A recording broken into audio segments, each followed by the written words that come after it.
Hey guys, it's a reaction video. Today we'll be reacting to Apostate Prophet's video where he says Islam vs. pigs was going to be debunked by Apuss.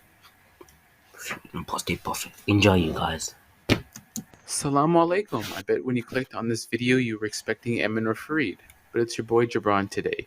This video required a little bit of philosophy, which just so happens to be my specialty. Today I'm going to go over Ridwan's response and why he thinks Islam forbids pork, and why this shows that Ridwan lacks basic reading comprehension skills, and how he has no idea how moral reasoning works.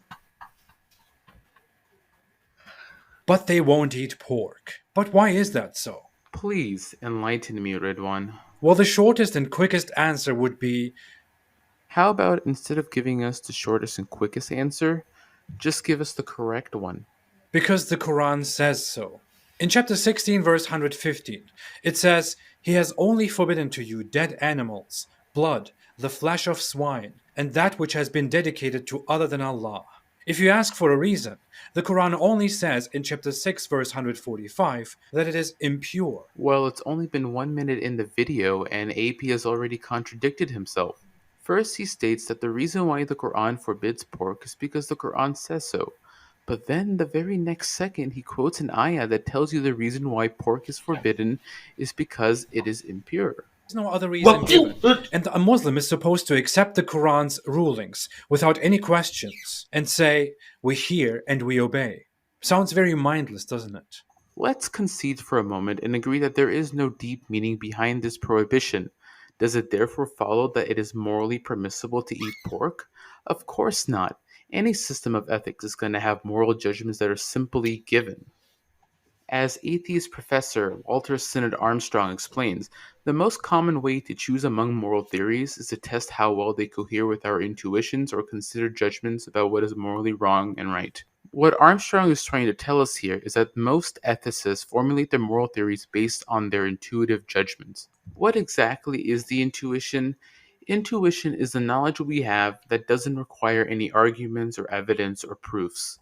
Likewise, the Islamic ethicist is doing nothing different than what the secular ethicist is doing. It's just that instead of relying purely on our intuition, the Islamic ethicist is also adding divine commandments into the picture. Thus, Ridwan's criticism is not only aimed at Islamic ethics, but ethics in general. Isn't it obvious? It is forbidden because pigs are very dirty, filthy animals. Ridwan later goes on to say that the reason why the Quran forbids pork is because they are unsanitary animals. Of course, he never provides any proof, or scholarly material, or anything to back this claim up.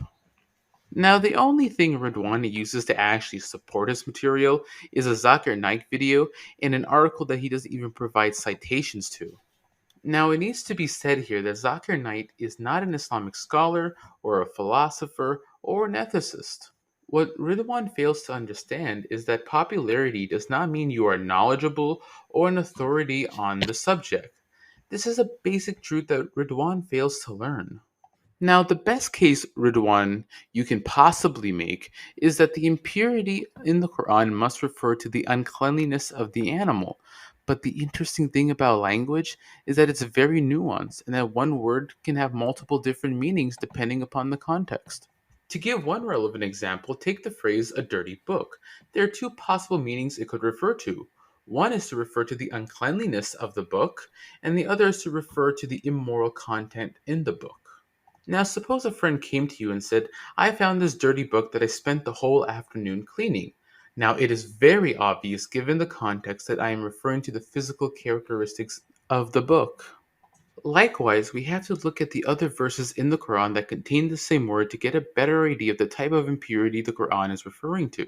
And the same word is used again, and it's translated as follows: "O you who have believed, indeed intoxicants, gambling, sacrificing on stone altars to other than Allah, and divining arrows are but defilement from the works of Satan. So avoid it so that you may be successful." Notice that both gambling and fortune telling are described as being impure. The same Arabic word is being used here. Now, common sense tells us that these two things are not consistent with AP's interpretation of impurity, and hence AP's interpretation falls flat in his face once you start applying that interpretation to verses outside the one he quotes. Apostate Prophet's getting abolished. He's getting abolished. He's getting refused.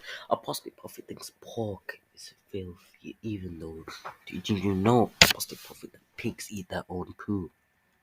Enjoy eating your pork. Pigs have digested and eaten their own poo. In fact, let us look at the academic literature on the subject. David Frankfurt quotes that Judaism and Islam have a similar understanding of impurity. There are two ways in which something can be impure. One is the understanding that AP has, which is to say that something is impure because of some intrinsic physical impurity, such as blood and urine. The other way something can be impure is based off of its sinful nature. It is the second type of uncleanliness that things like eating pork, gambling, and fortune telling fall under.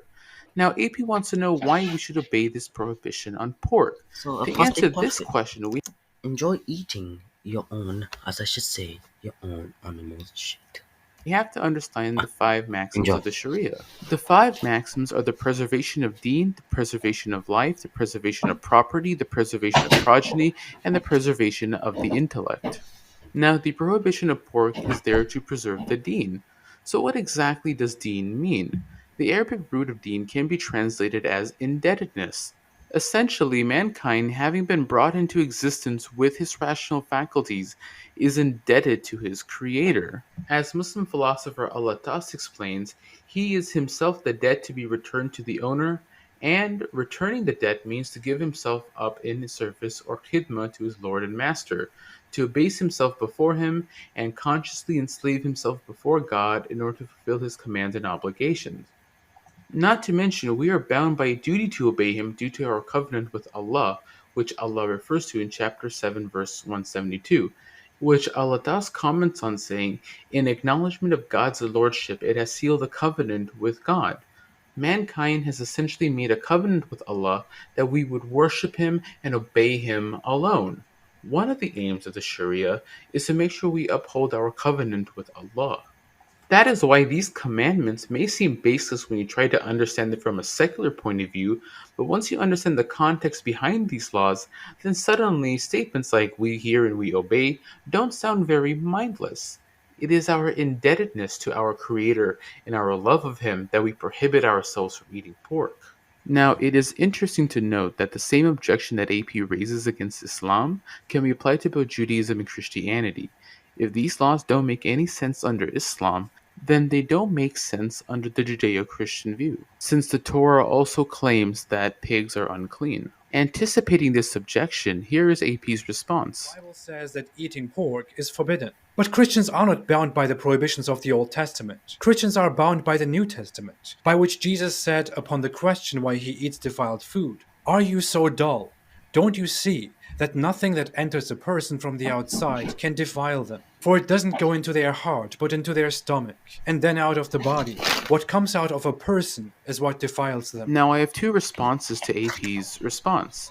It is virtually agreed upon by all Christians that God cannot make an error, and since the Torah is from God, and God has claimed that pigs are unclean, then if that is a mistake, And Jesus never ate pigs. then Christianity cannot be true. And second, the quote that Ridwan uses is not denying that pork is unclean. And so if Jesus is God, and God is agreeing that pork is unclean, and since pork is not unclean, then God has made an error. Thus, if you are a Christian or a Jew, then you should also be against AP's argument. I am no Christian, but again I have to agree with Jesus here. Oh, so you agree with Jesus that pork is unclean? Well, that was quick. Thanks for wasting all of our time. They often ignore, mostly due to ignorance, that pork is not the only thing that is forbidden in the Bible. The Bible prohibits the eating of animals that either only chew the cud or only have a divided hoof. Chewing the cud means chewing food that comes back from the stomach, as cows do, for example. The Bible then lists, Yeah, but I confused that because it said a rabbit and a camel. So, camels and rabbits don't chew from the cud. Well, why you hiding the Bible verse? Yeah, Pastor Prophet refute. the camel, the hyrax, and the rabbit. Then it also lists the pig. It goes on counting birds, insects, and sea animals. But let's focus on the main animals listed first. Islam allows camel and rabbits, although the Bible forbids it. The Quran only bans the pig selectively. Many Muslims of our time are entirely unaware of this. Well, we still don't have a reason why Islam forbids pork and calls pigs unclean. There is no reason. And finally, AP claims that Islam does not provide a reason as to why Jewish dietary laws are different from the Islamic one. But this is just plain false. The Quran does give us a reason in chapter 6, verse 146, which states that it was their disobedience to God that led them to having stricter dietary laws than the ones the Muslims have, which only further demonstrates that Ridwan has no idea what he is talking about and lacks any basic reading comprehension skills. And I guess that is it for today. Until next time, Salaam alaikum. Salaam Love you, Ed. alaikum. I Thank you bet guys for watching. Bye. It's been your brother Omar and our brother. What's his name when you again? clicked on this video, you were expecting Emin or Farid, but it's your boy Jabran today. Gibran. I love this. Thank you guys for watching. See you later.